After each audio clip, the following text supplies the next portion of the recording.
Welcome to Wrestling Incorporated's weekly review of WWE SmackDown, the show that shines a spotlight on almost all the company's Scottish talent, since the show is in Scotland. Cut to Nikki Cross growling sadly as she puts away her custom-made blue and white Sister Abigail costume. Yes, it's the go-home show for WWE Clash at the Castle 2024, complete with last-minute PLE match build-up and at least one match that really should have been on the PLE, but whatever. As usual, we can't cover everything the Blue brand had on offer this week in this column, because it's reserved for the things we felt strongest about in one direction or another, but if you need a comprehensive look at the events of the evening, you can always check out our SmackDown results page. Did Glasgow live up to the other international crowds that have been blowing the roofs off WWE stadiums since WrestleMania? Inquiring minds want to know, for some reason. Here are 3 things we hated and 3 things we loved about the June 14, 2024 episode of WWE SmackDown. In life and in business, there are problems to have, and there are good problems to have. The fact that WWE, in its ongoing efforts to conquer the wrestling globe, continuing to spread its second-tier premium live events into international territory, recognizes the fervor that the crowds in Puerto Rico, France, Saudi Arabia, and elsewhere continue to project, is openly challenging each new city to top the previous stop on the worldwide tour. Well, that fits the latter of those 2 problematic situations. Clash at the Castle weekend kicked off this morning for us Eastern Time zoners, and very quickly, it was apparent that Glasgow, Scotland was up for the challenge.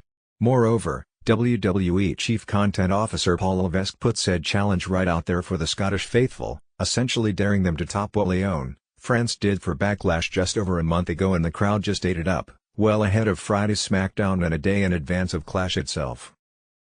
But the kickoff show is one thing. And with the centerpiece of the weekend still a day away, the SmackDown crowd brought it proper this week from start to finish.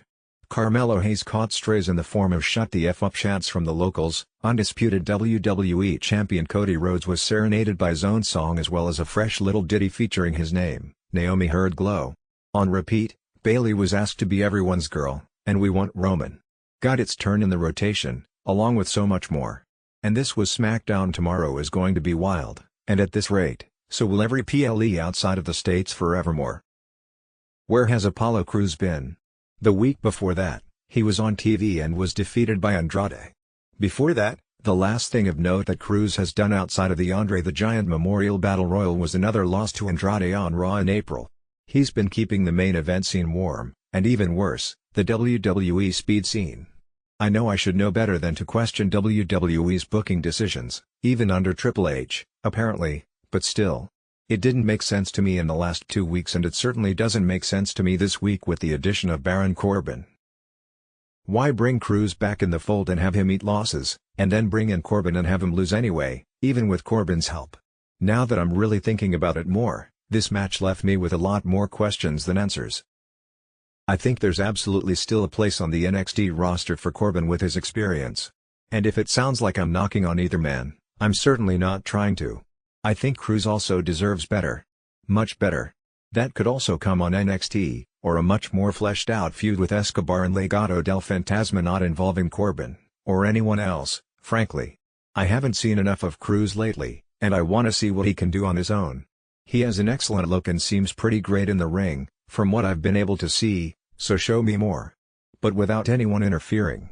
Escobar is a great dance partner for him, so let them dance. 1. Glasgow's crowd energy. The Scottish crowd was electric, bringing a fervor that rivaled previous international stops. Their chants and engagement throughout the show made for an exciting atmosphere. 2. Return of Randy Orton. The Viper's return was a standout moment, drawing huge reactions from the crowd and setting up potential future storylines. 3.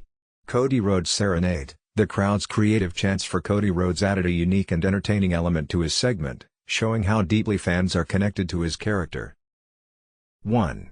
Apollo Crews and Baron Corbin booking. The confusing and seemingly purposeless booking of Apollo Crews and Baron Corbin left many fans scratching their heads. Both deserve better storytelling and utilization. 2. Lack of focus on women's division. Despite some segments, the women's division felt underrepresented, especially considering the talent on the roster and the upcoming PLE. 3. Overuse of rematches. The show had a few too many rematches, which felt repetitive and hindered the overall excitement and freshness of the event.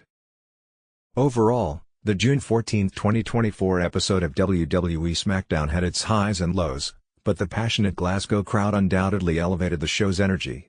As WWE continues its international tour, maintaining this level of fan engagement will be crucial for future success.